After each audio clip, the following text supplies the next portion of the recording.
நடக்கான video தாங்க வந்திருக்கு. Video வந்து சூப்பரா இருந்துச்சு அப்படின்னு தாங்க சொல்லணும். நம்ம கோர்ட்ல வந்து ஜட்ஜ் வந்து வீராக்கு வந்து ஆதரவா வந்து தீர்ப்பு குடுத்துருக்காங்க அப்படின்னு தாங்க சொல்லணும். அது மட்டும் இல்லாம அத கேட்டுட்டு போலீஸ்காரும் கண்மணி கதிகலங்கி போயிருக்காங்க. அதெல்லாம் பார்க்குறப்போ சேனல மட்டும் மறக்காம லைக் அண்ட் சப்ஸ்கிரைப் மட்டும் பண்ணிருங்க.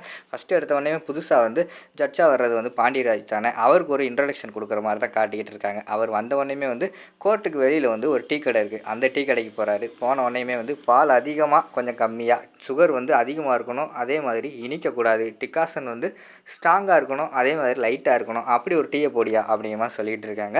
சார் என்ன சார் சொல்றீங்க? ஒண்ணுமே புரியலையே அப்படின்னு சொல்லிட்டு அந்த டீ கடைக்காரர் வந்து சொல்றாரு. ஒண்ணுமே புரியலையா? குழப்பமா இருக்கா? அப்படிங்கிற மாரி கேட்டவுடனே ஆமாய்யா அப்படிங்கிற மாரி சொல்றாங்க. குழப்பம் தான் பல வழிகளுக்கு தீர்வு உண்டாகும். அதனால வந்து நீ குழப்பத்தோடயே ஒரு டீய போடு. அதுக்கு நல்லா தான் வரும் அப்படிங்கிற மாரி சொல்லிட்டு இருக்காங்க. சரின்னு சொல்லிட்டு அவரு ஒரு டீய போட்டு குடுத்துறாரு. டீய குடிச்சு பார்த்துட்டு, யோவ் டீ வந்து சூப்பரா இருக்குயா. இனிமே இப்படியே போடு. அப்பதான் உன் கடைக்கு வந்து ஆள் கூட்டம் அள்ளும் அப்படிங்கிற மாரி சொல்லிக்கிட்டு இருக்கிற மாரி காட்டுறாங்க.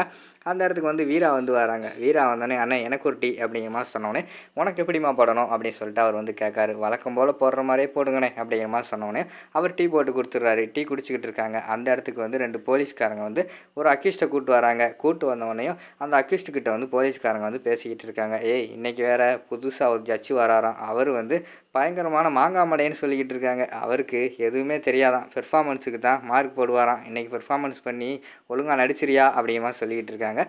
அதெல்லாம் பண்ணிடுவோம் சார் அப்படிங்கிற மாதிரி சொல்லிக்கிட்டு இருக்காங்க. அப்போ வந்து நம்ம பாண்டியராஜ் இருக்கார்ல, அவர் வந்து கேட்காரு, ஆமாம் என்ன கேஸு அப்படிங்கிற மாதிரி சொன்னோன்னே, அது ஒன்றும் இல்லை பேங்க் கொள்ளையடிச்ச கேஸு. பேங்க்கில் போய் கொள்ளையடிச்சிட்டு புதுசாக பேங்கே ஆரம்பிக்கிறதுக்கு பிளான் போட்டுக்கிட்டு இருந்தார். அதான் பிடிச்சிட்டு வந்துட்டோம் அப்படிங்கிற மாதிரி சொல்கிறாங்க. ஆமாம் உன் பேர் என்ன அப்படின்னு சொல்லிட்டு பாண்டியராஜ் வந்து கேட்காரு. அதுக்கு வந்து அந்த அக்யூஸ்ட் வந்து சொல்கிறாங்க, என் பேர் மருதையன் அப்படிங்கிற மாதிரி சொல்லிக்கிட்டு இருக்காரு. கையில் பார்த்தா மாதையன் எழுதியிருக்கு. அதை வந்து வீரா வந்து நோட் பண்ணிடுறாங்க. ஏன்னா எத்தனை படிச்சிருக்கீங்க அப்படிங்கிற மாதிரி கேட்டவன் நான் டிகிரி முடிச்சிருக்கேன் அப்படிங்கிற மாதிரி சொல்கிறாரு.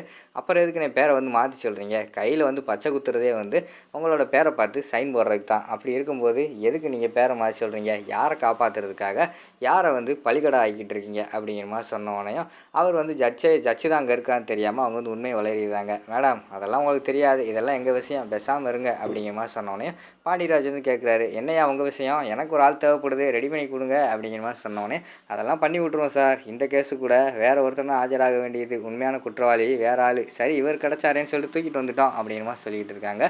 யோ நீ எதுக்கு அதுக்கு ஒத்துக்கிட்ட அப்படின்னு சொல்லிட்டு அவர் வந்து கேட்டோடனே அவர் வந்து சொல்கிறாரு, என்ன சார் பண்ணுறது, நம்மகிட்ட இருக்கிற கடனெல்லாம் அடைக்கிறேன்னு சொன்னாங்க, சரின்னு சொல்லிட்டு ஒத்துக்கிட்டேன் அப்படிங்கிற மாதிரி சொன்னோடனே ஓ அப்படியா சரி சரி அப்படின்னு சொல்லிட்டு பாண்டியராஜ் வந்து அந்த இடத்துல வந்து காசை கொடுத்துட்டு உள்ளே போகிற மாதிரி தான் காட்டிக்கிட்டு இருக்காங்க. கோர்ட்டில் எல்லாருமே அந்த இடத்துல உட்காந்து வெயிட் பண்ணிக்கிட்டு இருக்காங்க. யாரா புதுசாக வந்து ஜட்ஜாக வரப்போகிறான்னு சொல்லிட்டு பார்த்தா பாண்டியராஜ் வந்து மாதம் என்ட்ரி கொடுக்குற மாதிரி காட்டுறாங்க. அதை காட்டின உடனேயும் அங்கே பார்த்தா வீராவுக்கு ஷாக் ஆகிடுது. அங்கிட்டு வெளியில் வந்து இவர் தான் ஜட்ஜுன்னு தெரியாமல் போலீஸ்காரங்க அங்கிட்டு ஒரு அக்யூஸ்ட் எல்லாம் பேசிக்கிட்டு இருந்தாங்கல்ல, அவங்களுக்கும் பயங்கரமான ஷாக் ஆகிடுது. என்னையா இவர் வந்துட்டார், ஐயோ நான் வசமாக மாட்டிக்கிட்டேன் அப்படின்னு சொல்லிட்டு அந்த அக்யூஸ்ட் எல்லாம் பயப்படுற மாதிரி தான் காட்டுறாங்க. ஃபஸ்ட்டு கேஸ் என்னையா அப்படிங்கிற மாதிரி சொன்னோடனே கேஸ் நம்பர் 137 சார் அப்படிங்கிற மாதிரி சொன்னோடனே ஃபஸ்ட்டு வந்து அந்த அக்யூஸ்ட் வந்து வெளியில் பேசிக்கிட்டு இருந்தார்ல பொய்யா நடிக்கிறது, அதாவது அக்யூஸ்டாக வந்து பொய்யா வந்தார்ல காசுக்காக, அவரை கூப்பிட்டு வராங்க.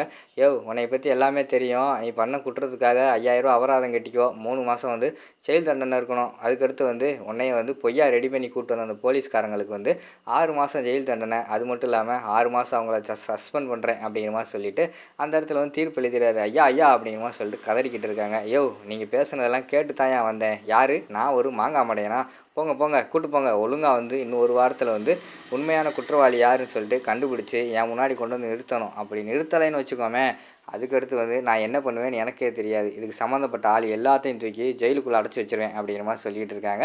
போலீஸ்காரர் அவங்கெல்லாம் பயந்து போகிற மாதிரி தான் காட்டிகிட்டு இருக்காங்க. அடுத்த கேஸ் யாரியா அப்படின்னு சொன்னோடனே அடுத்த கேஸ் வந்து மாறன் அப்படிங்கிற மாதிரி சொன்னோடனே மாறன் வந்து வந்துடுறாங்க. ஆமாம் இது என்ன கேஸு அப்படிங்கிற மாதிரி சொன்னோடனே எதிர்த்தரப்பு வக்கீல் வந்து சொல்கிறாரு, சார் இது ஒரு ஆக்சிடென்ட் கேஸு அப்படிங்கிற மாதிரி சொல்கிறாங்க. யோ இதெல்லாம் சாதாரண விஷயம்யா, நாட்டில் நடக்காத ஆக்சிடெண்ட்டா, இதெல்லாம் எப்போவோ முடிய வேண்டியது, எதுக்கு இதை போட்டு இழுத்துக்கிட்டு இருக்கீங்க அப்படிங்கிற மாதிரி சொன்னோடனே இல்லையா அது வந்து இப்போ திருப்பி வந்து ஒரு புது எவிடன்ஸ் கிடச்சிருக்கு அப்படிங்கிற மாதிரி சொன்னோன்னே என்ன எவிடன்ஸு அப்படிங்கிற மாதிரி கேட்காரு. ஒரு ஐ விட்னஸ் இருக்காரு அப்படிங்கிற மாதிரி சொன்னோன்னே வேறு ஆதாரம் அப்படிங்கிற மாதிரி கேட்டவொடனே அப்படியெல்லாம் ஆதாரம் எதுவும் இல்லையா, ஒரு ஆள் தான் கிடச்சிருக்காரு அப்படிங்கிற மாதிரி சொன்னோன்னே சரி இந்த சைடு யார் வக்கீல் இருக்காரு அப்படின்னு கேட்டோடனே மாறன் வந்து திருத்துன்னு முழிக்காங்க.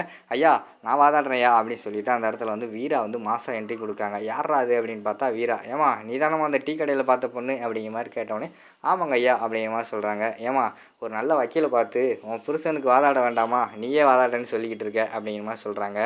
இல்லையா, வேற யாரையும் வாதாட சொன்னா, எனக்கு வந்து உண்மை அந்த அளவுக்கு வெளியில வராதுன்னு தோணுது. இந்த விஷயத்தில நான் வாதாடுனா தான் சரியா இருக்கும்னு நெனைக்கிறேன். நீங்க பெர்மிஷன் குடுங்கய்யா அப்படிங்கிற மாரி சொல்றாங்க. சரி, சரி உன் புருஷன் வந்து சரின்னு சொன்னா, நீ வாதாடலாமா அப்படின்னு சொல்லிட்டு அவர் வந்து பெர்மிஷன் குடுத்துடுறாரு. மாறன் வந்து யோசிச்சுக்கிட்டே இருக்காரு. அதுக்கடுத்து வந்து சரி என் ஒய்ஃபே வாதாடட்டும் அப்படின்னு அவங்க சொல்லிடுறாங்க.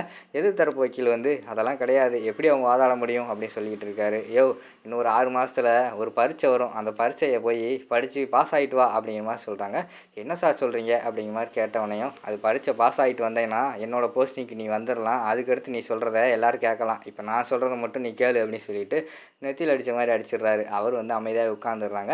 சரிம்மா நீ வாதாடு. உங்க ஃபேமிலில எல்லாம் வந்துட்டாங்களான்னு கேட்டவொடனே, இன்னும் 2 பேர் வரணும் அப்படிங்கிற மாரி சொல்றாங்க. சரி வெயிட் பண்ணும்மா. அந்த 2 பேர் வரட்டும். அதுக்கடுத்து வேற அந்த கேஸ பார்ப்போம். இப்ப வேற கேஸ பார்ப்போம் அப்படின்னு சொல்லிட்டு, அவர் வேற கேஸ் பார்க்க போயிடுறாங்க. இங்கிட்டு பார்த்தா போலீஸ்காருக்கு வந்து பயங்கரமான கடுப்பாயிருது. வெளியில போய் கண்மணிய திட்டிக்கிட்டு இருக்காங்க. என்ன மேடம் உங்க தங்கச்சியே வாதாடிக்கிட்டு இருக்காங்க.